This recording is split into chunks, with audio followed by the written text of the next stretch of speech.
ಒಂದು ಕತೆ ಕೇಳು. ರೈತ ಮತ್ತು ಸಿಂಹ.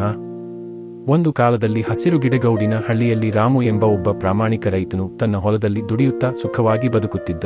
ಅವನು ಪ್ರತಿದಿನ ಬೆಳಗ್ಗೆ ಎದ್ದು ಹತ್ತಿರದ ಕಾಡಿನ ಬಳಿ ಹೋಗಿ ಹಣ್ಣು ಮರಗಳಿಂದ ಎಲೆಗಳನ್ನು ತಂದು ತನ್ನ ಜಾನುವಾರುಗಳಿಗೆ ಆಹಾರ ಮಾಡುತ್ತಿದ್ದ. ಆ ಕಾಡಿನಲ್ಲಿ ಸಿಂಹರಾಜ ಬಾಳಿದ. ಆದರೆ ಈ ಸಿಂಹ ಬಹಳ ವಿಚಿತ್ರವಾಗಿತ್ತು. ಅದು ಮನುಷ್ಯರ ಮೇಲೆ ದಾಳಿ ಮಾಡುವುದಿಲ್ಲ, ಆದರೆ ಜನರು ಅದನ್ನು ಭಯದಿಂದ ದೂರವಿದ್ದರು. ಆದರೆ ರೈತ ರಾಮು ಮಾತ್ರ ಭಯಪಡುವವನಾಗಿರಲಿಲ್ಲ. ಅವನು ಪ್ರತಿದಿನ ಆ ಸಿಂಹ ಕಾಣುವ ಸ್ಥಳದ ಹತ್ತಿರದಿಂದ ಹೋಗುತ್ತಿದ್ದ. ಒಂದು ದಿನ ಸಿಂಹ ಒಂದು ಬಲವಾದ ಆಳದ ಹೊಂಡಕ್ಕೆ ಬಿದ್ದು ಹೊರಬರಲಾಗದೆ ಗಂಟೆಗಳ ಕಾಲ ಗರ್ಭಿತ ನಾದದಲ್ಲಿ ಗರ್ಜಿಸುತ್ತಿತ್ತು. ಆ ಧ್ವನಿಯನ್ನು ಕೇಳಿದ ರಾಮು ಓಡಿ ಬಂದು ನೋಡಿ, ತನ್ನ ಪರಿಚಿತ ಸಿಂಹ ಕಂಗೆಟ್ಟು ಕೂಗುತ್ತಿದೆ. ರಾಮು ಹೇಳಿದರು, ನೀನು ನನಗೆ ಯಾವುದೂ ತೊಂದರೆ ಕೊಡಲಿಲ್ಲ, ನಾನು ನಿನ್ನ ರಕ್ಷಣೆಗೆ ಬರುತ್ತೇನೆ. ಅವನು ಕೆಲವರು ಲಿಕ್ಕೆಯ ಸಹಾಯದಿಂದ ಸಿಂಹವನ್ನು ಮೇಲೆತ್ತಿದ. ಸಿಂಹ ಕಣ್ಣು ತುಂಬಿ ರಾಮುವನ್ನು ನೆನಪಿಸಿಕೊಂಡಿತು.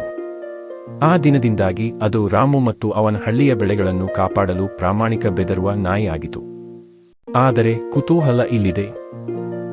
ಅಂದು ಹೊಂಡದಲ್ಲಿ ಬಿದ್ದಿದ್ದ ಸಿಂಹ ಕೇವಲ ಒಂದು ಸಾಮಾನ್ಯ ಸಿಂಹವಲ್ಲ, ಅದು ಕಾಡಿನ ದೇವತೆ ನೀಡಿದ ಶಕ್ತಿ ಹೊಂದಿದ್ದ ಮಾಯಾಸಿಂಹ. ಇದು ತಿಳಿದು ಹೋದ ನಂತರ ರಾಮುಗೆ ಒಂದು ದಿನ ದೇವತೆ ಕನಸು ನೀಡಿದರು. ನೀನು ಧೈರ್ಯ, ನಂಬಿಕೆ ಮತ್ತು ದಯೆಯಿಂದ ಕಾಡಿನ ರಕ್ಷಕನಾಗಿರುವೆ. ಈ ಸಿಂಹ ನಿನ್ನ ಹಳ್ಳಿಗೆ ಶ್ರೇಷ್ಠತೆ ತರುತ್ತದೆ.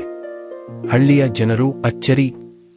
ಅವರು ಈಗ ಸಿಂಹವನ್ನು ದೇವತಾ ರೂಪದಲ್ಲಿ ಪೂಜಿಸಲಾರಂಭಿಸಿದರು. ಸಿಂಹವು ಮಾತ್ರ ತಮ್ಮ ಬೆಳೆ ಮತ್ತು ಹಳ್ಳಿ ಸುತ್ತಲಿನ ಕಾಡನ್ನು ಕಾವಲು ಹಿಡಿಯತೊಡಗಿತು.